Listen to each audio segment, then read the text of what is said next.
Bismillahirrahmanirrahim. Assalamu alaikum, hürmetli görürmenler. Vakaba Mulayız programımızın 47. sanını görüşünlerini karşı alımız. Ben Abdullah Yalğun.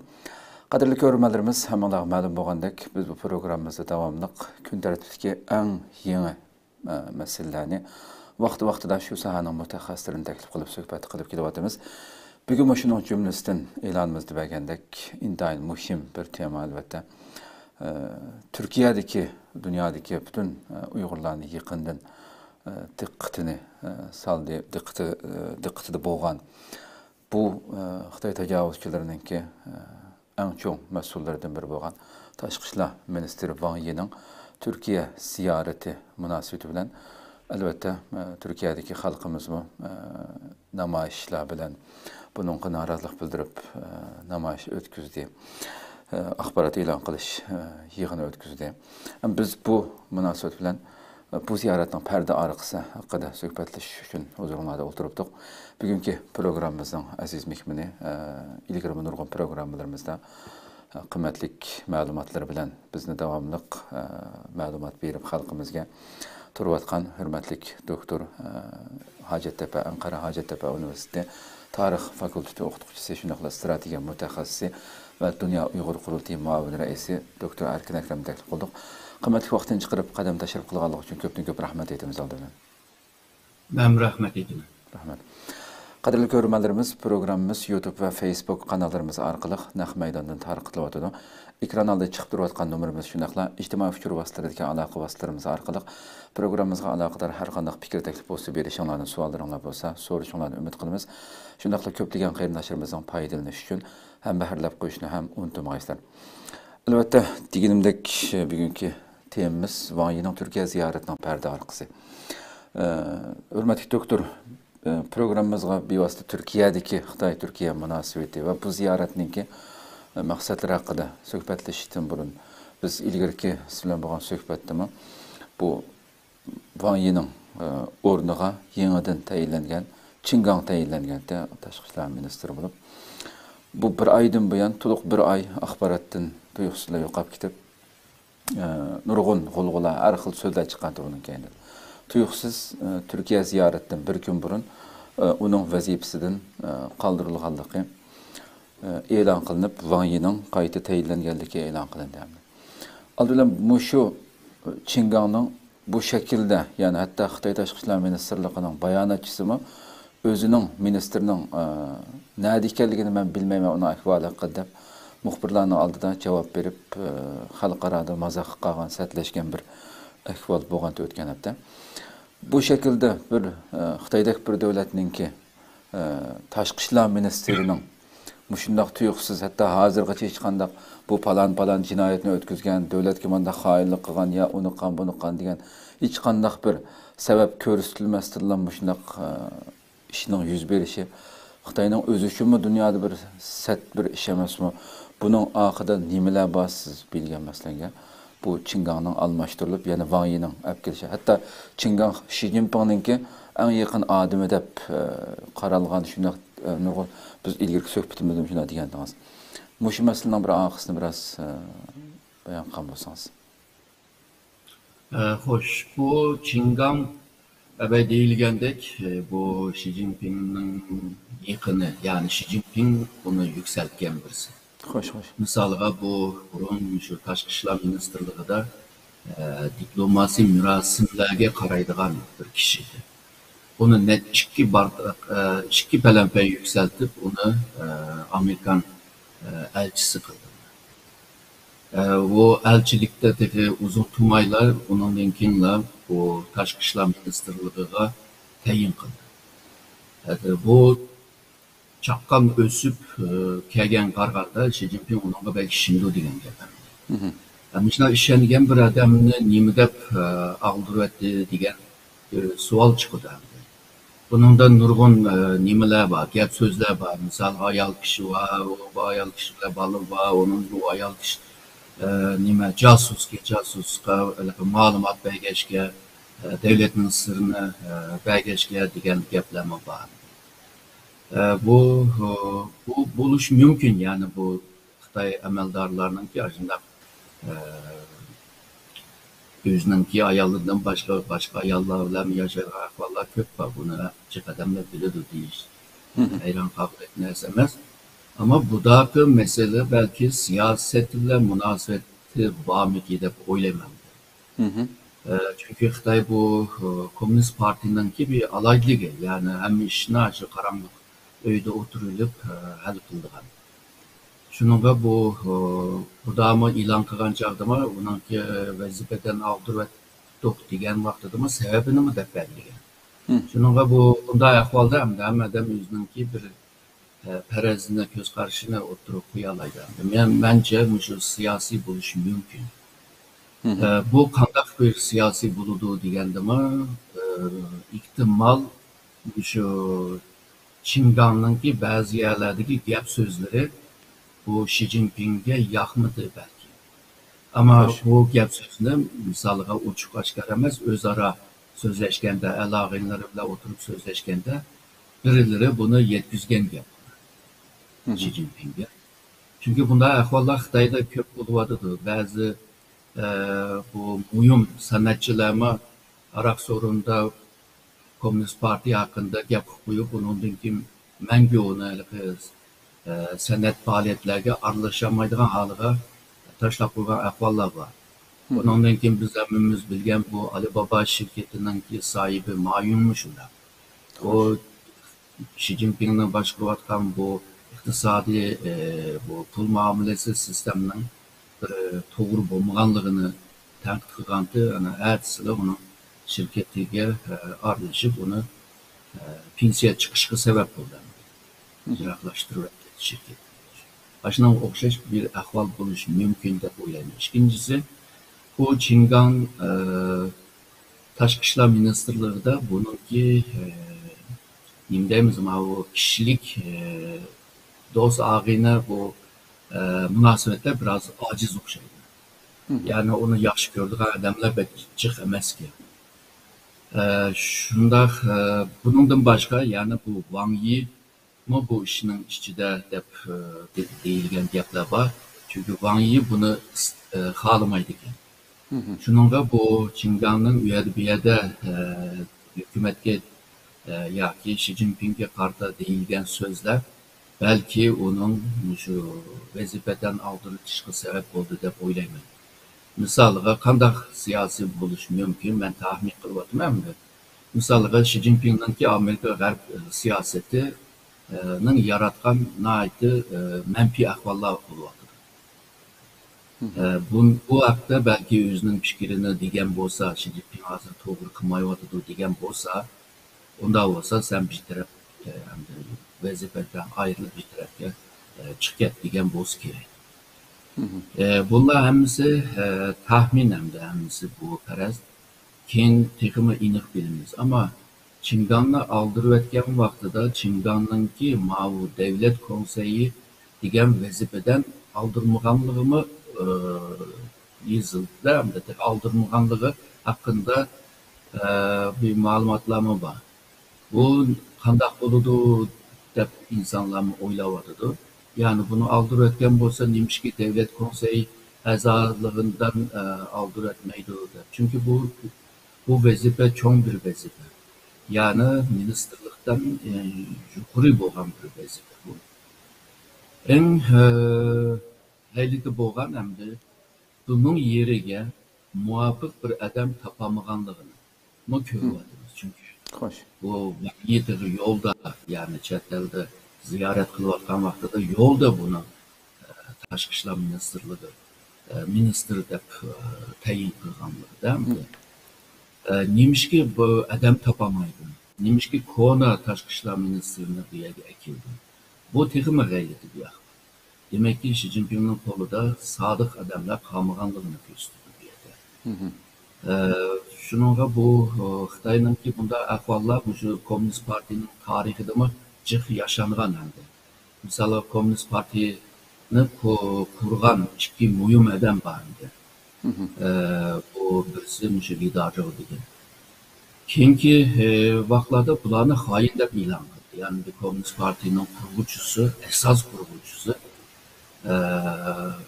bu qanday hain bulalaydı. Şunun Komünist Partiyanınki kararları hem de aşı kim peşi koysa şununki kararı bilen minvatıdır. Yani bir xil diktatörlük bir tüzüm bu başka. Xoş. Bunda ahvallar Xitayda payda buluşu, oturup çıkışı normalde görüldü. Misalga Xitay halkıma deydi, partiyi avdı tutu, birisini ekip tuttu. Ha tamam, hep maşıncılık gördü ama garip devletlerde bu gayleti tuyuldu.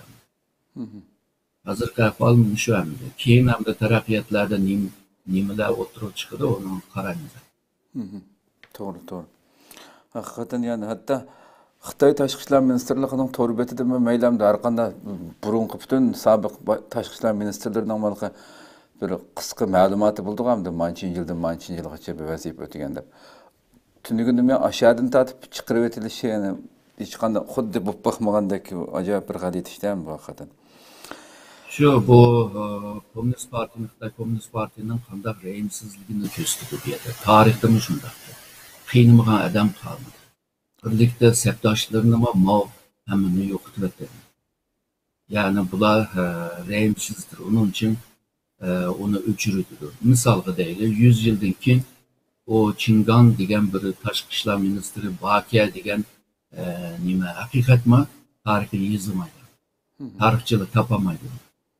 Bununla o tarih nima buzyapti değil mi? Doğru, doğru. Xoş, ichida shundoq parcha bo'lib bir-birisi bilan yeyishib, nim bo'lsin haqiqatan. Xoş, hamda Wang Yininki Türkiye ziyoratini bu qatam 26 iyul Türkiye'de ziyareti bo'ldi. Hakan Fidan ve Prezident Erdoğan tarafından qabul qilindi. Albatta, oshkorlangan narsa ikki tarafning hammamiz bilan nurg'un bu sahada qilindi degan. Fakat bazı axborotlarda Sharq Turkiston masalasi tilga elindi deb berildi. Albatta siz yillardan buyon so'zlab kelyapsiz. Xitoy Turkiya munosabatida ko'rishlarning har qandayida Uyg'ur masalasi tilga elinmay qolmaydi deb kelyapmiz. Hem şu fakat yüzakile berildi hamda Erdoğan bilan ko'rishganda axborot qiyiq shaklda. Bu ziyoratni umumiy shaklda ko'rgan vaqtingizda nimalarni o'ylaysiz, nimalarni o'ylashimiz kerak sizning? Wang Yini Türkiye tarafından davet kılıngan. Yani Tashqi ishlar ministri Hakan Fidan'ın davet qilishi bilan Türkiye'ye ziyorat qildi. Xo'sh. Aslında bu 2023 ayda Wang Yi Türkiye'ni ziyorat qilgan vaqtida Tashqi ishlar ministri. O vaqtida bugünkü o'xshash gaplar hammasi değildi. Ama bu 20 yıl, 2 yıldan beri bunu ko'ramadik.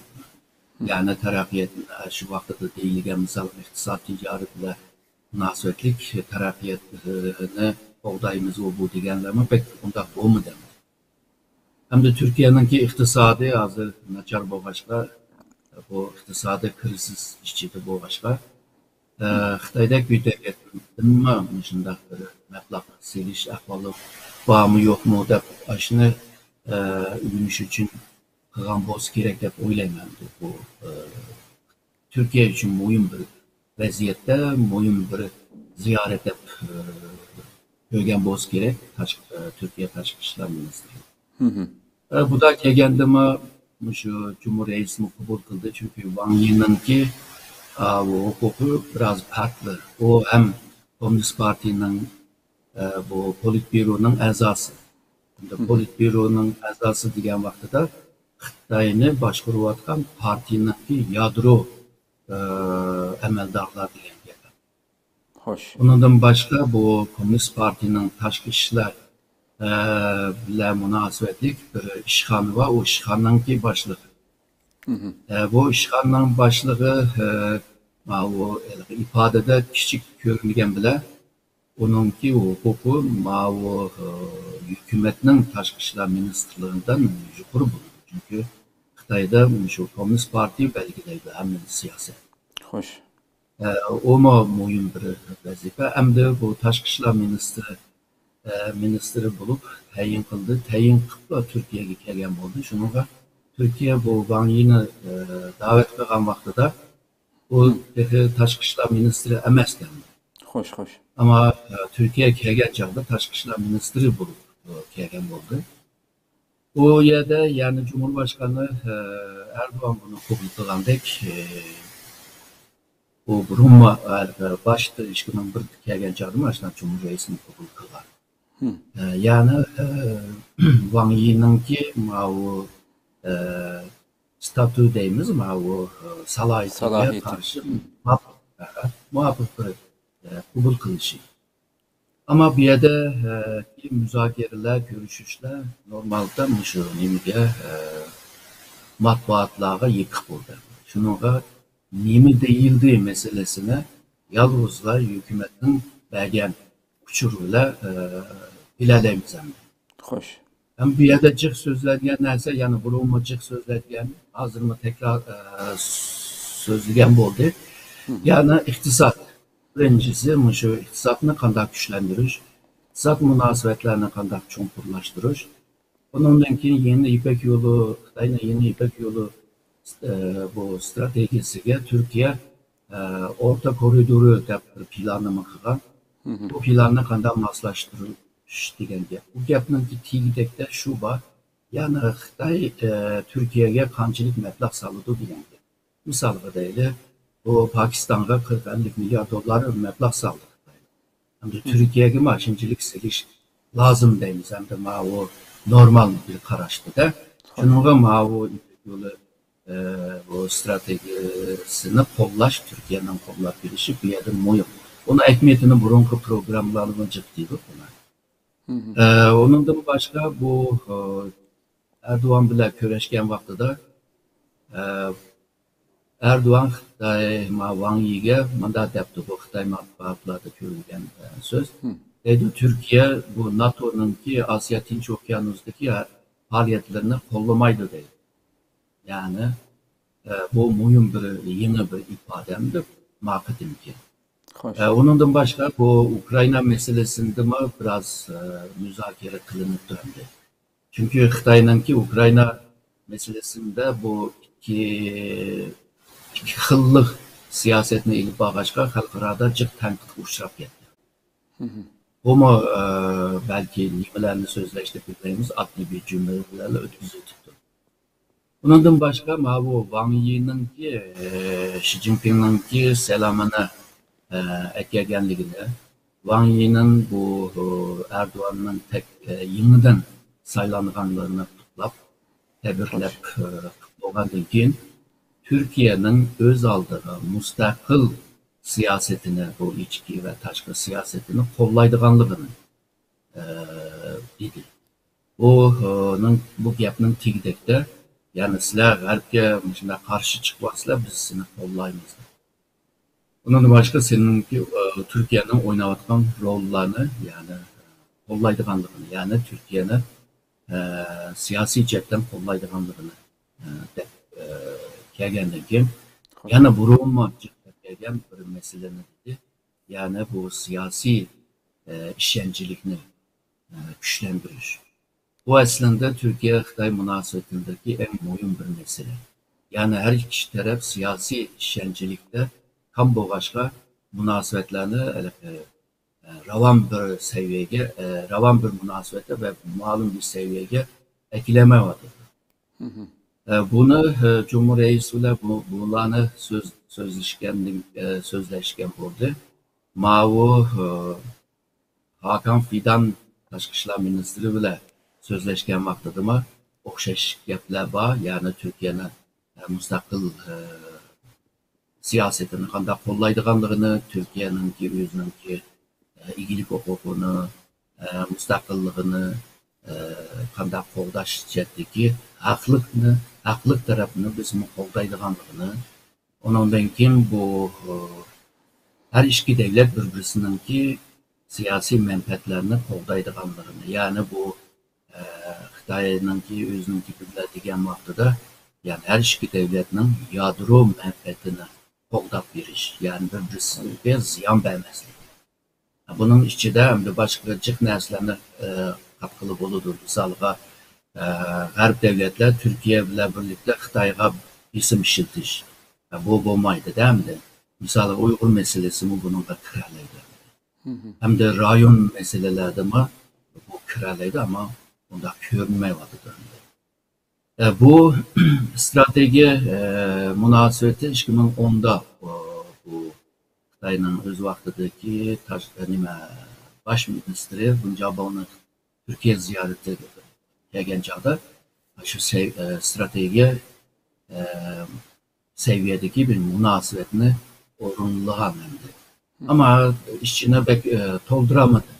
Aşını güçlendiriş gerek bo'lganligini deb o'tgan bo'ldi ve Türkiye bile şu Birleşken Devletler Teşkilatı bo'lsin, G20 bo'lsin, hatta Şanghay Hamkarlık Teşkilatı ramkısında hamkarlık kılışını tilga olgan.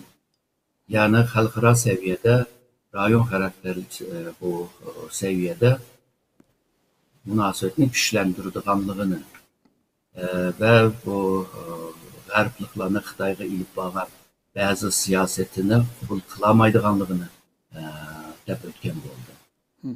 Bu Hakan Fidan tashqi ishlar ministrimi shu Xitoyningki deganlarining to'g'ri bo'lganligini ve bo'libmi Shi Jinpingningki yaqingi zamonda yer shahar tinchlik degan bir shuarnimi qanday qo'llaydiganligini Xitoy bilan birlikte şu iki devletin arasındaki münasebetlerini birlikte güçlendirdiğanlığını bu yeni İpek Yolu stratejisini ama birlikte güçlendirip bunun denki şu ticari, iktisadi, bu enerji, bu hava katnaşları degandeki, turizm degandek sahalarda texmi cho'nqur, texmi keng doirada hamkorlik qilishni istedi ve Xitoyningki deb kelgan ko'p qutbli dunyo tuzumini qo'llaydiganligini deb o'tdi. O gaplarning ko'pi hamda burun deyilgan edi. Bu da yana tekrarlagan bo'ldi. Burun tekrarlamaganlarni hozir misolga NATO meselesi var, ondan keyin Xitoyningki bu yer shahar tinchiligi deganni qo'llagan bo'ldi ve Xitoyning deb kelgan bu ko'p qutbli dunyo tuzumini qo'llaydiganligini deb kelgan bo'ldi. Mushlar hamda bir yangilik. Bu bizga bergan matbuotga bergan uçurlar. Ama bu ichida nima deyildi, uni yaxshi bilmaymiz. Xo'sh. Deb o'tganimizdek hakikaten uzundan bir mesela muşkatim görüştü Suudi tamponluğununki Xitoy bilan Türkiye'nin yıllardan bir tampon bo'lmayotgan bir mesele. Bunu mu ta'kidlabdi mesela şu sonliq ma'lumot qarasak o'tgan yil 2022 yili Türkiye Xitoyga 3 milyard 280 milyon dollarlık eksport qilgan bo'lsa, Xitoydan import qilingan mahsulot bo'lsa 41 milyard 354 milyon. Bunchilik cho'ng ba'zi Xitoyning bergan raqamga qarasak, bu umumiy ticari sumu 48-20 milyar dolar. Xitoy bu 40 milyardan kazangan, Türkiye 20 milyar kazangan. Hem de iki devletin bergen rakamlar biraz okşamaydı ama çok farklı olmaydı. Ama bir nesi var diye de Xitoy 40 milyar kazanğanda Türkiye 4 milyar kazandı. Yani bu hangini o'ngshash mumkin emas deyotgan mutaxassislar var mesela Türkiye'de. Bu to'g'ri, yani şu yolg'izla iqtisodiy ticari qoidalarga bağlangan takdirde bunun mümküniyeti yok. Çünkü Xitoyning ishlab chiqargan mal bilan Türkiye'nin ishlab chiqargan mallar o'xshab ketadi. Bularning mali o'xshab ketgandan keyin nishon qilgan bozorga o'xshaydi. Bozorda raqib. Şununla bu Türkiye'ye karşı Xitoy bir siyasi cidden bir imtiyaz vermeyince bu tüzemeydi. Misalga şunu tüzeymizde 1985'ten itibaren şu tamponsuzluğunu, ticari tamponsuzluğunu tüzeymizde kelgan. Şu 99'da öz vaqtidagi bu Xitoyningki meclis reisi Yipingninki Türkiye'ye kelgan chog'da necha moddalık ticaretini tüzeş hakkında neçe maddelik nersini verdi. Ama bunlar özgermedi mesela 1999'dan bugünküçe neçe yıl ötüp gitti. Bunun ki ziyaretlerde 2000 yılda Xitayning reisi Jiang Zemin kelgan chog'da bunu tuzdimiz dedi. Her kıtım bunu deydi ama bu rakamlar yani iki taraftaki ticari sonu yükselgen seri bu % özgermiyor. Yani daim başında onda bir Türkiye kazanıyor. Türkiye Xitayga şu chat pulu, dolar, euro degende chat pulunu kazandırgan devletlerinin biri hem de. Her yılı 40 dolar kazandırıyordu Xitay. Bunu her kıtımki görüşte değdiyor ama düzelme vardı. Demek ki siyasi cidden Xitay bir imtiyaz vermeyince bunun tüzleşi biraz kıyın. Hoş. Demek hem de mesela şu Hakan Fidan elbette uzun yıllık Türkiye istihbaratının beşi olan nurgun meselelerini elbette bizden şu Şark Türkistan meselesi uyadık irqi qırğınçılık nurgun mesele dünyanın gün tertibinde yıllardan bir yan turvatkan meselemdi. Elbette Uygur meselesi tilg'a elinmay, uyadık vatandaki meseleler tilg'a elinmay qalmaydı. Hakan Fidan'daki bir hazırkı Tashqi ishlar ministrining oldida Xitoy Wang Yi masalan bu masala tilga ilinsa vatandagi o'zining qilayotgan bu jinoyatlarni qanchalik inkor qila oladi Uyg'ur masalasi va Uyg'urlarning navbatdagi Sharq Turkistondagi vaziyati paranglashildi degan suhbatlashildi degan masala axborotda ba'zi axborotlarda berildi hammasida berilmagan bo'lsa bu masalaga Xitoy masalan qanday javob berishi mumkin sizga hamda yani şu özlemden işi burunqi 2021 yılı Wang Yi kelgan vaqtida bir-birimizning ichki ishlariga aralashmaymiz degan so'zlar var. Buni ta'kidlashgandi. Bugunmi yana o'xshash gapni qilganmidi sizcha? Shunday Türkçe Anadolu Ajansı'nın bergan xabariga qaraganda Uyg'ur Türklarninki ahvoli haqida sözleşken bu dedi. Bu gap mücmen bir gap nimalarni sözleştirme. Bu narsa yo'q.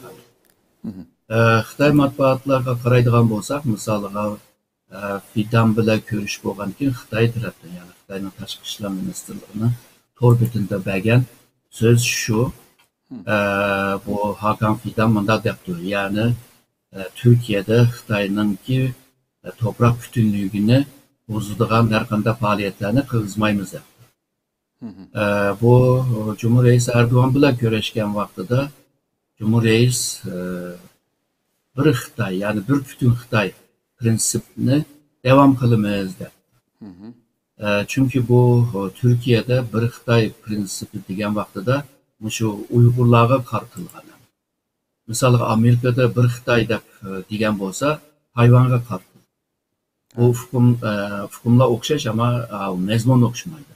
To'g'ri. Hem de Uygur meselesi degan vaqtida nimalar deyildi? Misalga deyli. Uzun yıldan beri Türkiye bir heyetine evetmekçiydi. Türkistan'a. Bu değildi mi bu mesele? Yani karar verildi mi? Bunu bilmeyiz hem de. Onun için bu nime cinayetçilerine kayıtıp bir iş bile münasebetli bir kanun var. Bu kanun Xitoy tarafından bu kabul kılındı. Bu kanun derece. Şu Xitoy'ninki halk meclisinde bu kabul kılındı. Hazır Türkiye'ninki meclisinde kütüvatıdı bu. Bu Wang Yi bunu dedi mi? Mesela ötken kelgen vaxtıda bunu tılga ağan. Yani Türkiye'ninki şu kanunu çakarak çıkargan olsa da. Cumhur Reis Erdoğan bunu mecliske imza kılıp mecliske yollagan. Meclisten hazır gün tertipke eklemedi bu kanunu. Xitoy agarda bir nimalarni degan bo'lsa bu qonun chiqamdi, chiqmamdi buni bilmaymiz. Bundan keyin Xitoy nurg'un zamonlarda şunu dedi, yani Türkiye'nin Suriye'ye asker evtiş, u yerda askerlarni yerleştirish to'g'ri bo'lmaganligini ve Türkiye askerlerini ve qo'llayotgan guruhlarni hammani qaytirib olsin deb qancha qatim shu dedi bu gaplar. Hem de u yerda İdlib meselesi var. İdlib'de Uygurlar var. Hem de bu meseleler sözlendi mi onu mu bilmeyimiz. Hazır hem de Xitay lagerlarının köpünü boşaltıp yok, tutilganı türmelerge taşlap yok, vaziyetlerini biraz omuşuvaldı obrazını buzvagan, ahvallarını buzvaldı. Hazır hem de Şark Türkistan'a heyet ebesse hem de cıhnasını köremeydi. Şununla mınama kinki muşu bir şikayının içinde Xitay muşu nemiga Şark Türkistan'a davet kılmagan adımı kalmadı. Hoş. Türkiye'den Uygurlarını, Şark Türkistanlıklarını teşkil kılıp çağırdı. Onundaki Müslüman dünyasından nurgun devletlerini çağırdı. Muhbirlarını, yazıcılarını çağırdı. Hatta Bengal degen bir devletin mi bir heyetini çağırıp Şark Türkistan'ı ziyaret kılgısı vardı, ekskursiya kılgısı vardı. Şununla bu da şu Türkiye heyeti basma, kandak bir dokularını yüzüp ilerleydi. Şununla bu meselelerde kamçılık bir sözleşti bilmeyimiz. Türkiye kamçılık bu Uygur meselesi kamçılık sahip çıkıdı. Onu mu yaxşı bilmeyimiz. Xitay taraftan şu Türkiye'nin arlap Birleşken Devletler Teşkilatı'da olsun, Türkiye'de olsun ve İslam Hemkarlık Teşkilatı'da olsun bu Uygur meselesini tılga edip gün tertibi erkeğenliğinden naydı rahatsız. Mesela onu dedim o, onundaki dimanla dedim o, onu mu bilmemiz yani bu Uygur meselesi Türkiye'ne eşlik etken bir meseledir. Uygur meselesi halkaravileşken bir meseledir. Hem Türk dünyasını, hem İslam dünyasını, hem Arap dünyasını alakadar kılan bir mesele. Şununla Uygur meselesini Türkiye bile hal kılamaydı. Ama Xitay'nınki düşüncesinde hem de şu Şark Türkistancılardaydı, ula burun tuğdetti. Bularınki şu ayrılış, müstakil buluşununki ideolojisi şu Türkiye'den kildi. Ta Osmanlı'nın ahırkı vakitlerden, devirlerden başlaydı. Türkiye bu bölgüncülerinki tırnak içi dağıtmak nimisi ideoloji merkezi.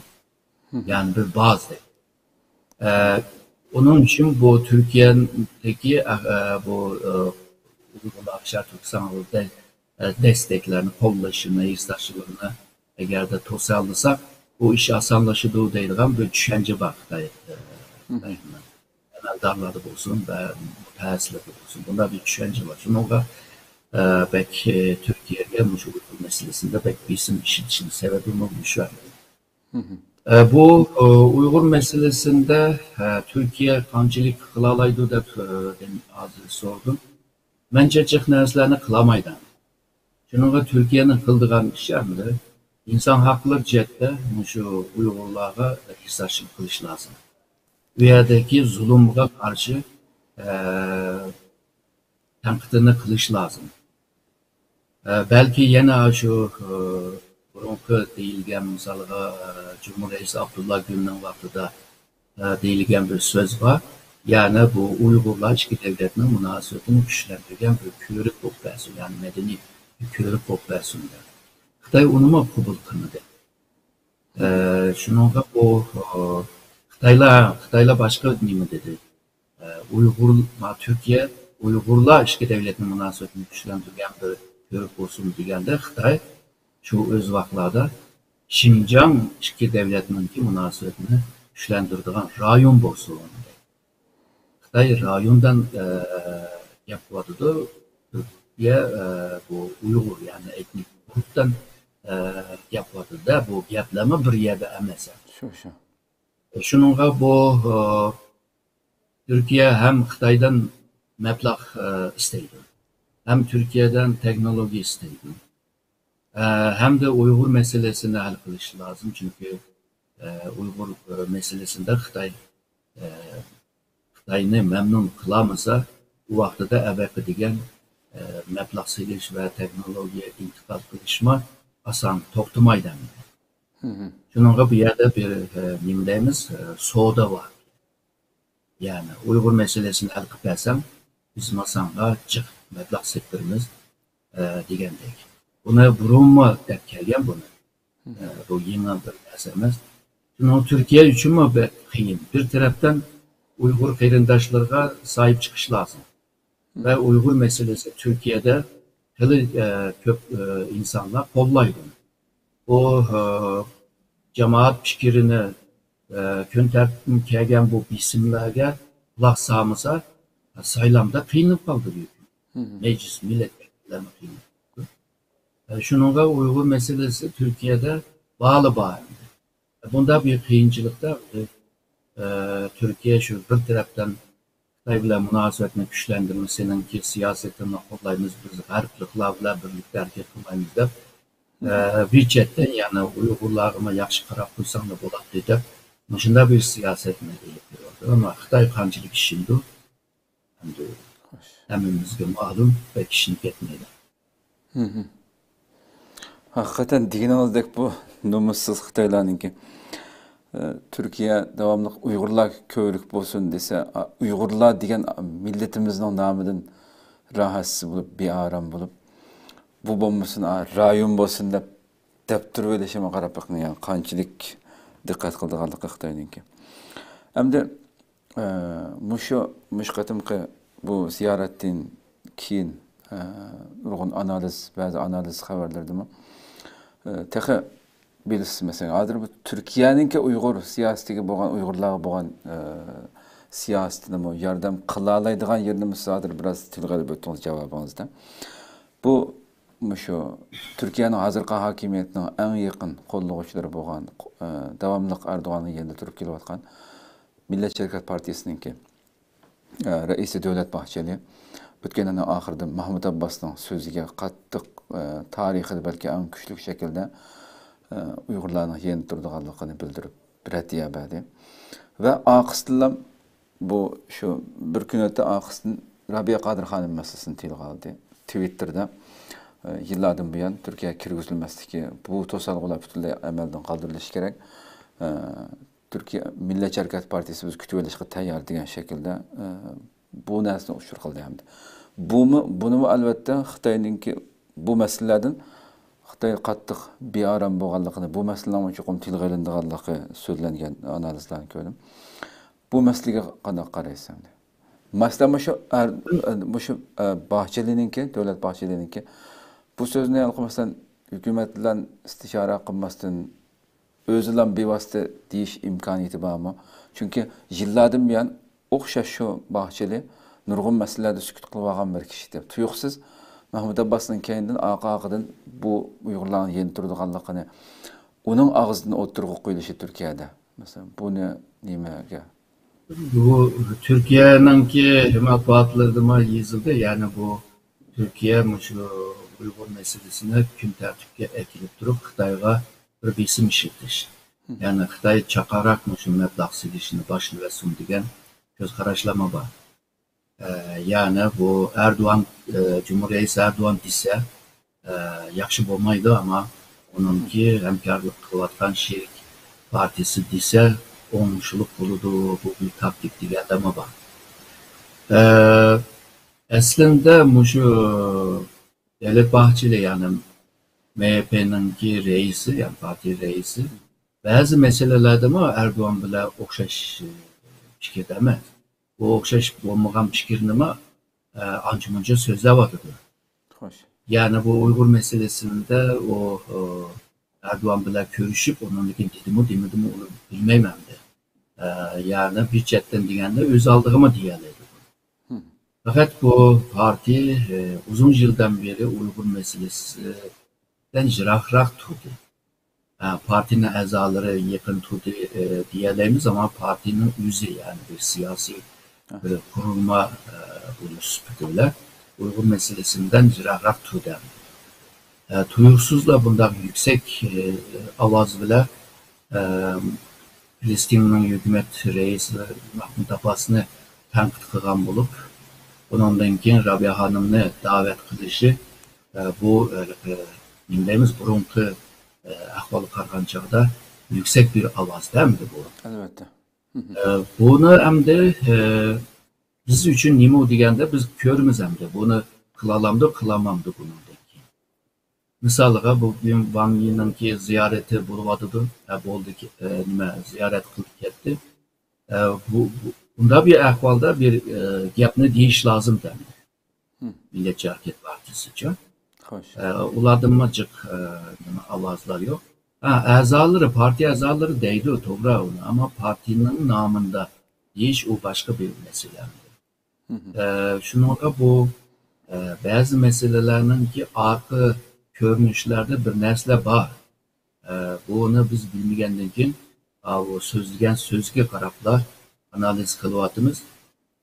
Onun to'g'ri ya da xatoligi yoki bu arka görünüşteki o iniq arka görünüşünü iniq görüş için bunundan kin neymiş kıldığı diyen işığı karab bunundan kin yani paraz kıllı boludur. Aslında bu Xitay bilan münasebetini yakınlaştırımızda Uygur meselesinde biraz tatınıp iş kılıyor. Xo'sh. Aslında iniq degan bo'lsa Xitoy ondan Türkiye'ye bo'lgan ishoncimi köpeydi. Sen ona iniq deb bermesen, ondan birden mandak birden anda miki qilgan chaqda Xitoy sanga bo'lgan şüphelik, gumanlık texmi cho'maydi. Ondan ma Uygurlar bizninki müjda qarindoshimiz Türkiye'de ma bunu Uygurlarga hissashiq bildirgan jiq adamlar var. Bazı partiler bunu qo'llaydi. Bu bir hakikat. Bu hakikatni sizlar bilinglar. Biz bir yerde asan nima qilmaymiz yani seninki talabimni. Misalga derneklarni yıptinglar, vakıflarni yıptinglar, ularning faoliyatlarini cheklanglar degan bunu qilib bo'lmaydi çünkü dernek vakıf Türkiye'ninki kanuniga qarab qurildi. Undaqda kanun bu dernekler, bu vakıflarni qo'llaydigan vazifa bor bu yerda. Bunu kılamayız deb ochiq deyish lazım. Kim ochiq degan? 2000 yılında şu Ecevit hükümeti vardı. Bülent Ecevit baş ministerdi. Şu vaqtida Xitoy bu baş ministri Jurumji kelgan. Şu vaqtlarda mana shu o'xshash gaplarni degan. O yani Bülent Ecevit bunda cevap verdi. Biz demokrasi bir devlet. Demokrasi devletlerde bazı matbuat ve kişi ifade erkinliği var. Bundan başka bu kurulgan teşkilatlar bu kanunun ki hükümüyle kuruldu.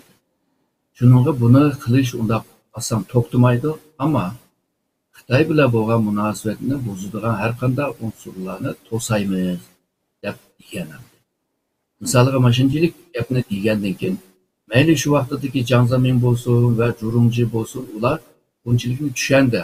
Bu ularni ko'z qarashi mushukan, mushning qarab ondan keyin Xitoy Türkiye munosabatini ma yo'li bilan qilsak bo'ladi ekan deb ondan keyin tuz bir yo'l topalaydi. Bu diplomasiya degan mushu.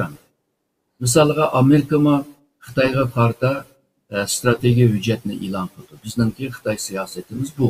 Mushtaq qilamiz.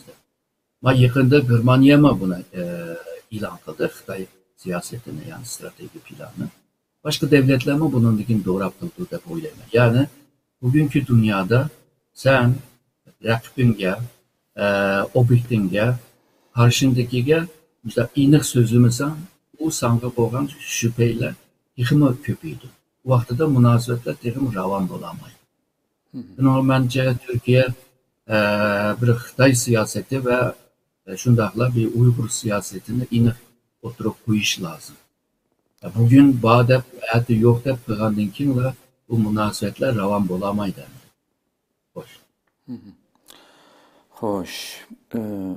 Haqiqatan ham men javobingizdan insondan ba'zida masalan shu Bahçeli'ninki shu Wang Yi'ning ziyarati alaqadan Amerika ovoz berilgan o'z vaqtida degan so'zni naql keltirib shuna degan bir so'z bilan biz xabarimiz berdi. Biz Sharq Turkistonda zulm ve besimlarga uchirgan, e'tiqod ve kişilik huquqni daxli taruzga ve dafsandichilikka uchrayotgan qarindoshlarimizni hech qachon unutib qolmadik. Unutilishga tashlab qo'ymadik. Chunki ular biz ve biz ular. Aramızda chegaralar ve arliq bo'lsa-mu, qalbimiz bir, qinimiz bir, taqdirimiz bir. Çünkü Sharq Turkiston Müslüman Türk milletinin ezilgan ve mazlum ezilgan ve mazlum kök bayrağıdır degan ifadelarni ishlatgandi deb shuni atlagandim. Ama shundoq albatta bundan boshqa nurg'un gaplarni qildik hamda. Mushunda so'zlarni yuqorqidagi hamda masalan Erdo'g'anning og'zidan chiqarsa masalan biroz chatoq chiqadi, shu hamda degan bo'lishi mumkin deb faraz qildingiz hamda. Buni hamda inson bu xuddi Uyg'urlarni o'ttirdi hamda butun boshqa davlatlar albatta nurg'un manfaat uchun bizning masalalarni tilga oldi albatta, o'z davlatining manfaati va yoki boshqa. Turkiyada bir yerda mushundoq bir fasohatli so'zlarning chiqqanini bu chiqargan vaqtida o'sha Uyg'urlar bu yerda yashayotgan Uyg'urlar hammasi xuddi ko'zir qilib ishlatilayotgandek. Hatto tezroq mushni tilga olib turib Xitoydan pul akal degan bir uchur berildi degan so'z abayq so'zlar. Amilati bir bizlar uchun aytgan vaqt Uyg'urlar uchun aytganda nihoyat bir xil hem ular uchun aytgan vaqtida bir xijiluldigan bir ish, insonni bir xil nihoyat o'ng'aysizlantiradigan bir ish hamdi.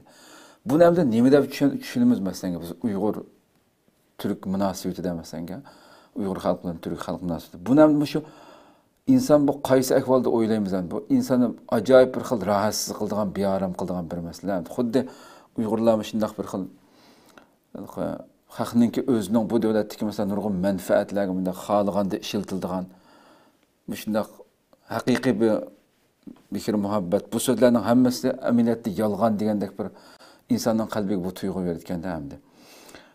Buni sizce hamda ya bu namda bu siyosetning o'yini demdi yoki siyosetning yuzsizligi demdi hamda. Buni nima deymiz sizce hamda? O devletler arası münasebetler halklar arasında münasebetler okşamaydı.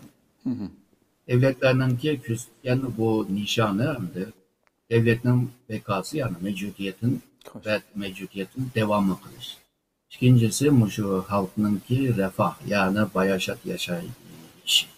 Bu hazırki devletinki bütün dünyadaki devletlerinki milli menfaati.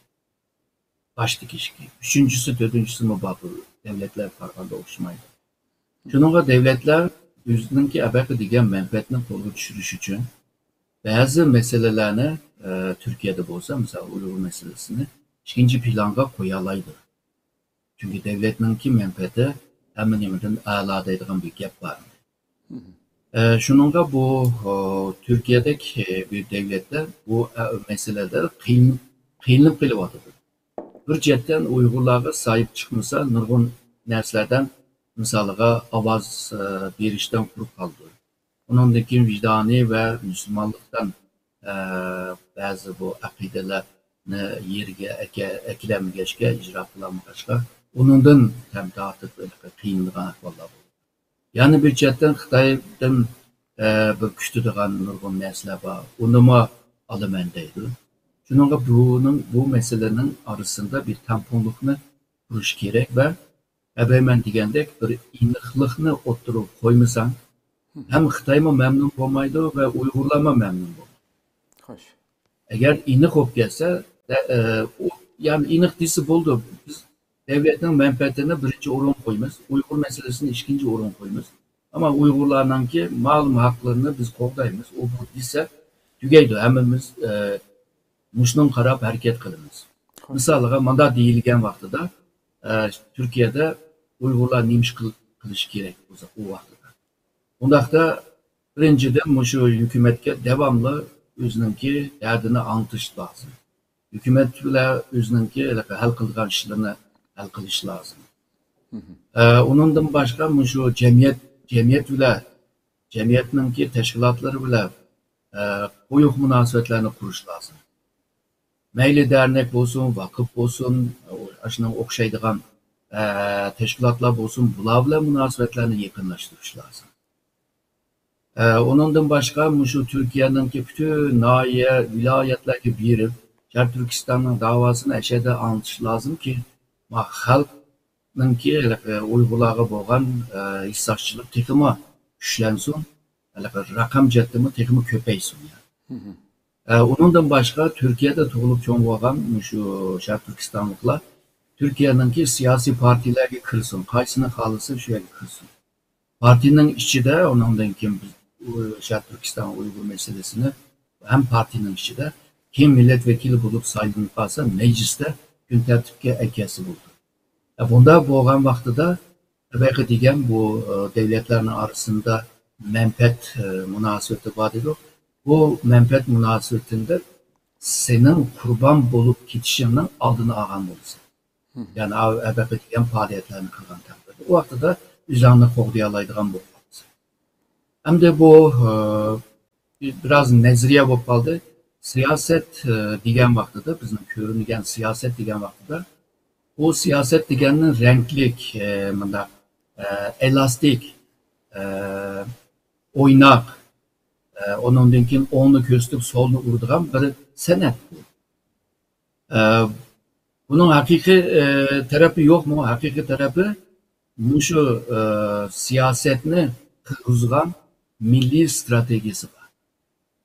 Milliy strateji. Milliy stratejini amallashtirish uchun siyaset var.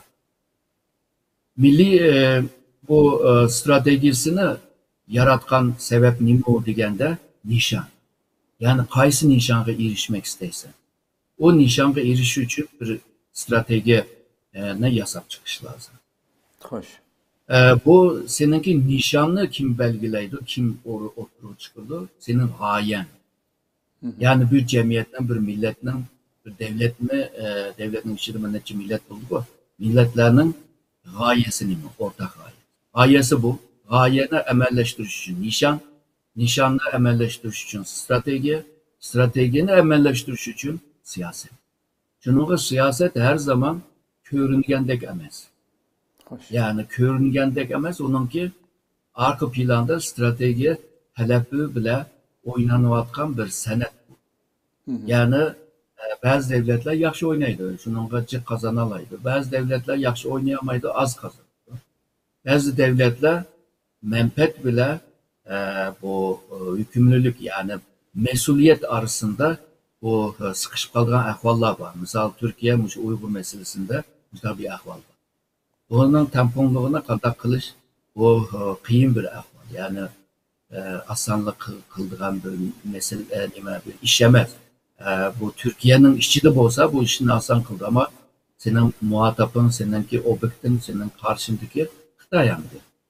Xitay'ın netçi kolluklarını oylap durup, netçi taktiklerini oylap durup seninle münasebet kurdu. Şununla bu siyasette biraz kıyınçılıklar var. Oynanğan oyunlar, sözlengen sözler, görüngen görünüşler her daim belki hakikatinin yüzünü kösetmeydi. Hoş. Doğru. Doktor hamda ahırda bir sualım var. Elbette Türkiye'nin nurgun etrafında nurgun düşmanları, nurgun yıllardan bir yan bütün etrafı qalaymaganchilik urush ve bu Türkiye'deki hakimiyetni yıkıtış için hatta harbiy o'zgarishdan boshdan kechirdik yaqinda. Shunda bir xil ciddi bir vaziyat, belki dünyanın en siyaset meselesinde her gün haberli qarsangiz bunda bir ciddi devlet başka bir rayonda Türkiye'deki bir ciddi vaziyat bo'lmaydigandek his qildi inson hamda bu tarafdan bo'layotgan ishlar. Shunday bir vaziyatning ichida yana albatta ba'zi masalalardan bizga ovoz yetarli, biz kutgandek ovoz chiqarolmaganligidan masalan ba'zi bearam bo'lib qaqshaydigan, bo'lib g'arbdagilar Turkiyaning keyindan uni qildi, buni qildi deb qaqshaydigan ishlar ko'p anglaymiz hamda. Türkiye yana shunday ahvolda turib, yana butun kuch bilan qo'ldan kelgancha barliq islom dunyosining mas'ullariga bo'lsin, islom dunyosidagi musulmon davlatlarning ichida eng ko'p ovozini chiqara olgan birdan bir davlat desak bo'ladi.